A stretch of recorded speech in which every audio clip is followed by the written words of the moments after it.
Ready 1 2 3 start. ದಿನಾಂಕ 12/5/2011 1ರಿಂದ 3ನೇ ಆರೋಪಿತರು ಬಂದು ಅವಾಚ್ಯ ಶಬ್ದಗಳಿಂದ ಬೈದಿರುತ್ತಾರಲ್ಲದೆ ದಿನಾಂಕ 28/12/2012 1ನೇ ಆರೋಪಿ ಚಾಸಾ 1ರವರು ವಾಸವಾಗಿದ್ದ ತಂದೆ ಮನೆಗೆ ಬಂದು 3 ಬಂದೂಕುಗಳು ಫೋಟೋ ತೋರಿಸಿ ಕೊಲೆ ಮಾಡುತ್ತೇನೆ ಅಂತ ಹೆದರಿಸಿ ಫೋಟೋಗಳನ್ನು ಅಲ್ಲಿಯೇ ಒಗೆದು ಹೋಗಿರುತ್ತಾರೆ ಅಂತ ಆಪಾದಿಸಿದ್ದು ಇರುತ್ತದೆ. ಸದರಿ ಫೋಟೋಗಳನ್ನು ನೀಪಿ 2ರಿಂದ 4 ಎಂದು ಗುರುತಿಸಲಾಗಿದ್ದು ಫೋಟೋಗಳನ್ನು ಕೂಲಂಕುಷವಾಗಿ ಅವಲೋಕಿಸಲಾಯಿತು. ನೀಪಿ 2 ಫೋಟೋವನ್ನು ಅವಲೋಕಿಸಿದಾಗ ಸದ್ರಿ ಫೋಟೋದಲ್ಲಿ 1ನೇ ಆರೋಪಿ ಒಂದು ದೊಡ್ಡ ಗನ್ನನ್ನು ಹಿಡಿದುಕೊಂಡು ನಿಂತಿದ್ದು ಕಂಡುಬರುತ್ತದೆ. ನೀಪಿ 3 ಮತ್ತು 4ರಲ್ಲಿ ಕೇವಲ ಪಿಸ್ತೂಲು ಮಾತ್ರ ಕಾಣಿಸುತ್ತದೆ. ನೀಪಿ 3 ಮತ್ತು ನೀಪಿ 4ರಲ್ಲಿ ಪಿಸ್ತೂಲ್ ಯಾರು ಹಿಡಿದುಕೊಂಡಿದ್ದಾರೆ ಮತ್ತು ಅವು ಯಾರಿಗೆ ಸೇರಿದೆ ಎಂದು ಸ್ಪಷ್ಟವಾಗಿ ಕಂಡುಬರುವುದಿಲ್ಲ.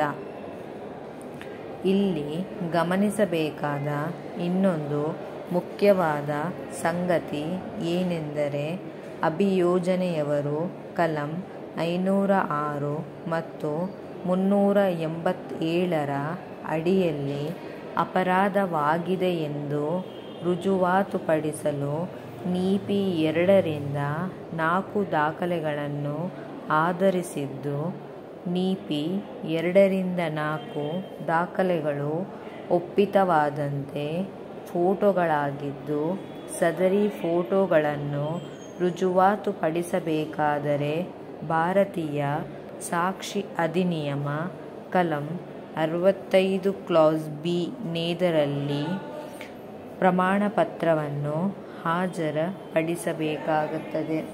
ಅಂದರೆ ಭಾರತೀಯ ಸಾಕ್ಷಿ ಅಧಿನಿಯಮ ಕಲಂ 65 ಕ್ಲಾಸ್ ಬಿ ನೇದರ ಅಡಿಯಲ್ಲಿ ಪ್ರಮಾಣಪತ್ರವನ್ನು ಹಾಜರುಪಡಿಸಿ ಫೋಟೋಗಳನ್ನು ರುಜುವಾತುಪಡಿಸಬೇಕಾಗುತ್ತದೆ. ಆದರೆ ಅಂತಹ ಯಾವುದೇ ಪ್ರಮಾಣಪತ್ರವನ್ನು ಅಭಿಯೋಜನೆಯವರು ಹಾಜರುಪಡಿಸಿರುವುದಿಲ್ಲ. ಈ ರೀತಿ ಪ್ರಮಾಣಪತ್ರವನ್ನು ಹಾಜರುಪಡಿಸದೇ ಇರುವುದು ಅಭಿಯೋಜನೆ ಪ್ರಕರಣಕ್ಕೆ ತುಂಬ ಹೊಡೆತ ಉಂಟು ಮಾಡಿರುತ್ತದೆ. ಇಲ್ಲಿ ಗಮನಿಸಬೇಕಾದ ಇನ್ನೊಂದು ಮುಖ್ಯವಾದ ಸಂಗತಿ ಏನೆಂದರೆ ನೀಪಿ 2ರಲ್ಲಿ ಕಾಣುವಂತಹ ಬಂದೂಕು 1ನೇ ಆರೋಪಿಗೆ ಸಂಬಂಧಿಸಿದೆಯೋ ಅಥವಾ ಇಲ್ಲವೋ ಎನ್ನುವ ಬಗ್ಗೆ ಯಾವುದೇ ತನಿಖೆಯನ್ನು ಮಾಡಿಲ್ಲ ಮತ್ತು ಅಂತಹ ದಾಖಲೆಯನ್ನು ಸಹ ಕಲೆ ಹಾಕಿಲ್ಲ. ಒಂದಾನುವೇಳೆ ನೀಪಿ 2 ದಾಖಲೆಯಲ್ಲಿ ಕಾಣುತ್ತಿರುವ ಬಂದೂಕು 1ನೇ ಆರೋಪಿಗೆ ಸೇರಿದ್ದು ಅಂತ ಅಂದುಕೊಂಡರೂ 1ನೇ ಆರೋಪಿ ಅಂತಹ ಬಂದೂಕು ಹೊಂದಲು ಪರವಾನಗಿ ಪಡೆದಿದ್ದಾನೆಯೇ ಅಥವಾ ಇಲ್ಲವೋ ಎನ್ನುವುದನ್ನು ಸಹ ತನಿಖಾಧಿಕಾರಿ ಯಾವುದೇ ತನಿಖೆಯನ್ನು ಮಾಡಿಲ್ಲ ಎಂದು ಕಂಡುಬರುತ್ತದೆ. ಒಂದಾನುವೇಳೆ 1ನೇ ಆರೋಪಿ ಗನ್ನನ್ನು ಹೊಂದಲು ಪರವಾನಗಿಯನ್ನು ಪಡೆಯದೇ ಇದ್ದರೆ ಅದು ಕೂಡ ಕಾನೂನು ಅಡಿಯಲ್ಲಿ ಅಪರಾಧವಾಗುತ್ತದೆ. ಆ ರೀತಿ ಕ್ರಮ ಕೈಗೊಂಡ ಬಗ್ಗೆ ತನಿಖಾಧಿಕಾರಿ ಯಾವುದೇ ದಾಖಲೆಯನ್ನು ನ್ಯಾಯಾಲಯಕ್ಕೆ ಹಾಜರುಪಡಿಸಿಲ್ಲ. 1ನೇ ಆರೋಪಿ ತನ್ನ ಹತ್ತಿರ ಬಂದೂಕು ಹಾಗೂ ಪಿಸ್ತೂಲು ಇಟ್ಟುಕೊಂಡಿದ್ದಾರೆ. ಅವುಗಳನ್ನು ಭೌತಿಕವಾಗಿ ಹಿಡಿದುಕೊಂಡು ಬಂದೇ ಹೆದರಿಸಿ ಹೋಗಬಹುದಾಗಿತ್ತು. ಆದರೆ ಫೋಟೋಗಳನ್ನು ತೋರಿಸಿ ಹೆದರಿಸಿದ್ದಾನೆ ಎನ್ನುವುದು ನಂಬಲರ್ಹವಾದ ಸಂಗತಿಯಾಗಿರುವುದಿಲ್ಲ. ಫೋಟೋಗಳನ್ನು ತೋರಿಸಿ ಹೆದರಿಸಿದ್ದಾನೆ ಅಂತ ಒಪ್ಪುವ ಸಂಗತಿ ಮಾನ್ಯ ನ್ಯಾಯಾಲಯಕ್ಕೆ ಕಂಡು ಬರುವುದಿಲ್ಲ ಮತ್ತು ಕಲಂ 387ರ ಅಡಿಯಲ್ಲಿ ಹೇಳಿರುವ ಅಂಶಕ್ಕೂ ಮತ್ತು ಅಭಿಯೋಜನೆಯವರು ಆಧರಿಸುತ್ತಿರುವ ದಿನಾಂಕ 28/12/2012ರ ಘಟನೆಗೂ ಒಂದಕ್ಕೊಂದು ಹೊಂದಾಣಿಕೆಯಾಗುವುದಿಲ್ಲ. ಏಕೆಂದರೆ ಸದರಿ 28/12/2012ರಂದು ನಡೆದ ಘಟನೆ ಆರೋಪಿ ತನ್ನ ಎರಡನೇ ಮದುವೆಯ ವಿಚಾರಕ್ಕೆ ಬಂದರೆ ಕೊಲೆ ಮಾಡುತ್ತೇನೆ ಅಂತ ಬೆದರಿಕೆ ಹಾಕಿದ್ದಾನೆ ಅಂತ ಇದ್ದು, ಆದರೆ ಯಾವುದೇ ಸ್ವತ್ತಿನ ವರ್ಗಾವಣೆ ಕುರಿತು ನಡೆದ ಘಟನೆಯಾಗಿರುವುದಿಲ್ಲ. ಅಂದರೆ ಬಲಾತ್ಗ್ರಹಣ ಉದ್ದೇಶದಿಂದ ಘಟನೆ ಆಗಿರುವುದಿಲ್ಲ. ಕಲಂ 387 ಬಲಾತ್ಗ್ರಹಣಕ್ಕೆ ಸಂಬಂಧಿಸಿದ್ದಾಗಿರುತ್ತದೆ ವಿನಃ ಬೇರೆ ಸಂಗತಿಗಳಿಗೆ ಸಂಬಂಧಿಸಿರುವುದಿಲ್ಲ.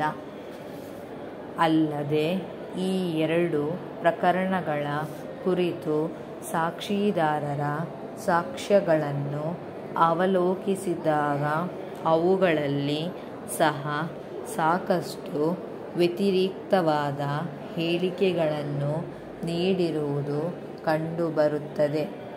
ಅಂದರೆ ಆಸಾ 1ನೇದವರು ತಮ್ಮ ಮುಖ್ಯ ವಿಚಾರಣೆಯ ಸಾಕ್ಷ್ಯದಲ್ಲಿ ದಿನಾಂಕ 28/12/2012ರಂದು ಆರೋಪಿ ಗನ್ ಇರುವಂತಹ ಫೋಟೋಗಳನ್ನು ನನ್ನ ಮುಖದ ಮೇಲೆ ಒಗೆದನು ಅಂತ ನುಡಿದಿದ್ದು, ನಂತರ ಪ್ರಾಸಾ 2ನೇದವರು ತಮ್ಮ ಮುಖ್ಯ ವಿಚಾರಣೆಯ ಸಾಕ್ಷ್ಯದಲ್ಲಿ ದಿನಾಂಕ 28/12/2012ರಂದು 1ನೇ ಆರೋಪಿ 3 ಫೋಟೋಗಳನ್ನು ಎಸೆದಿರುತ್ತಾನೆ ಅಂತ ನುಡಿದಿದ್ದು, ನಂತರ ಆಸಾ 4 ತಮ್ಮ ಮುಖ್ಯ ವಿಚಾರಣೆಯ ಸಾಕ್ಷ್ಯದಲ್ಲಿ ದಿನಾಂಕ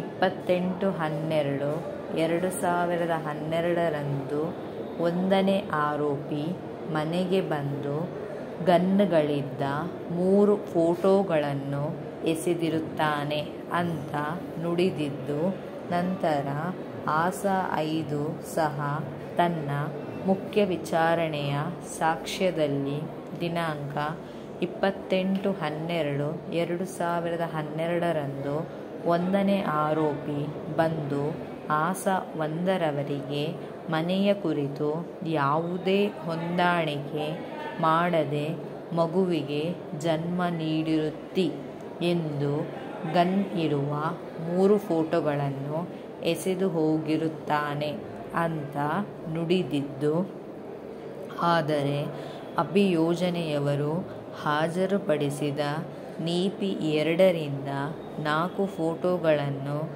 ಗಮನಿಸಿದಾಗ ನೀಪಿ 1ರಲ್ಲಿ ಗನ್, ನೀಪಿ 3 ಮತ್ತು 4ನೇದರಲ್ಲಿ ಕೇವಲ ಪಿಸ್ತೂಲು ಇರುವುದು ಕಂಡುಬರುತ್ತದೆ. ಸಾಕ್ಷಿದಾರರೆಲ್ಲರೂ ತಮ್ಮ ಹೇಳಿಕೆಗಳಲ್ಲಿ 3 ಫೋಟೋಗಳಲ್ಲಿ ಗನ್ ಇತ್ತು ಎಂದು ನುಡಿದಿರುವುದು ಸಾಕ್ಷಿದಾರರ ಸಾಕ್ಷ್ಯದಲ್ಲಿ ಒಂದಕ್ಕೊಂದು ಸಮರ್ಥನೀಯವಾದ ಸಾಕ್ಷಿ ಇಲ್ಲದೆ ಇರುವುದು ಕಂಡುಬರುತ್ತದೆ. ಆ ಕಾರಣ ಅಭಿಯೋಜನೆಯವರು ಒಂದನೇ ಆರೋಪಿ ದಿನಾಂಕ 28/12/2012 ಗನ್ಗಳು ಇದ್ದ ಫೋಟೋಗಳನ್ನು ಎಸೆದು ಜೀವದ ಬೆದರಿಕೆಯನ್ನು ಹಾಕಿದ್ದಾನೆ ಎಂಬ ಸಂಗತಿಯನ್ನು ನಿಸ್ಸಂಶಯವಾಗಿ ರುಜುವಾತುಪಡಿಸಲು ವಿಫಲರಾಗಿರುತ್ತಾರೆ.